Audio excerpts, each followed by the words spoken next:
वालेकुम। हाँ जी यूट्यूब वाले भराओ क्या हाल चाल है। उम्मीद है सारे भरा ठीक हो सन। असाने भरावां दा शौक भी अच्छा जा रहा सी। मैं गुलाम मुस्तफा तुसी देखने लगे हो पुंछ पिजन चैनल। माशाल्लाह जनाब आज जुमे ना रोज़ा है तो सारे की जुमे ना रोज़ा बहुत बहुत मुबारक है जनाब। अल्लाह पाक अगे दुआ अल्लाह पाक तुहानू सेहत कामला नसीब अता फरमाए जनाब। अल्लाह पाक तुहाडे माल जान हिफाजत फरमाए। अल्लाह पाक तुहाडे रिज़क विच इजाफा फरमाए। ठीक है दोस्तों माशाल्लाह जनाब। बच्चे चेक करो 1 2 3 4 5 6 7 8 9 10 ते 11 बच्चे लगाए सन जनाब। 10 11वां भी ऐड हो गया जनाब। एला बच्चा सही है। ए बच्चा ए तुहानू मैं वीडियो पते लगाई है। इस बच्चे की मोहर वाला बच्चा है सही है। इसकी मोहर लगी सी जनाब। तो ये जनाब 10 बच्चे सेल हो गए सही है। 10 की पेमेंट थी तो भाईरा ना अखलाक प्यार मुहब्बत बहुत अच्छा लग्या जनाब। तो मज़र भाई ने साढ़े जनाब चेलियां वाले तू सही है। चेलियां वाले जनाब इधर मंडी बहाउद्दीन वाली साइड ते सही है। कई बंदे जानने हो सन कई नहीं जानने हो सन लेकिन जेडे जानने उन्हें तो पता है जनाब चेलियां वाले ठीक है। भाई मज़र जनाब ये बच्चे परचेज किए। अल्लाह पाक अगे दुआ उन्होंने अल्लाह पाक नसीब करे।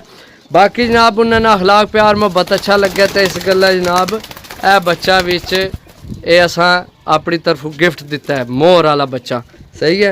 ये मैं इत्थे पकड़िया सी तो साढ़े तो इस तरह जनाब को नहीं सन पैसे लगे।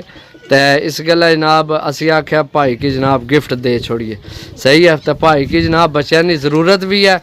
तो इंशाल्लाह कोशिश कर सकते जनाब इन्होंने बच्चों वास्ते काफ़ी कल फोन आए जनाब सही है। मैसेज दोस्तों किते भी सानू बच्चे चाहिए सानू चाहिए। बाकी गल है दोस्तों सारी नसीब नहीं। पहले आइए पहले पाइए जनाब ऑफर जा। बाकी इंशाल्लाह जनाब मिलसा और बच्चे लैके इंशाल्लाह कोशिश करसा बच्चे अच्छे तो अच्छे होवन। बाकी तुहानू मैं दस दिया जनाब इसने माँ प्यो बड़े कीमती ने। यह बच्चा नज़र आ रहा इसने माँ प्यो बड़े कीमती ने अच्छे घर ने बच्चे ने। यह बच्चा हो गया ये टिक्का वाला बच्चा हो गया सही है। ये भी पट्ठी है मेरे हिसाब नाल टिक्का वाली सही है। अगू जनाब ए बच्चा हो गया ये कल परा बच्चा सही है। एक ए बच्चा हो गया ये तो कन्फर्म अच्छे घर ने। एक है बच्चा सही है ए ले। बाकी भी बच्चे तुहाड़ियां अखां ने सामने सही है माशाल्लाह। ए बच्चा चेक करो ये है कट्टे है भी किसी नाड़िए बंदे है। एक पासों ज़्यादा कट्टे है एक पासों थोड़ा कट्टे है। बारह चलो अल्लाह पाक खैर करे भाईरी अपने हिसाब नाल इन्हें की सैट कर लै सन।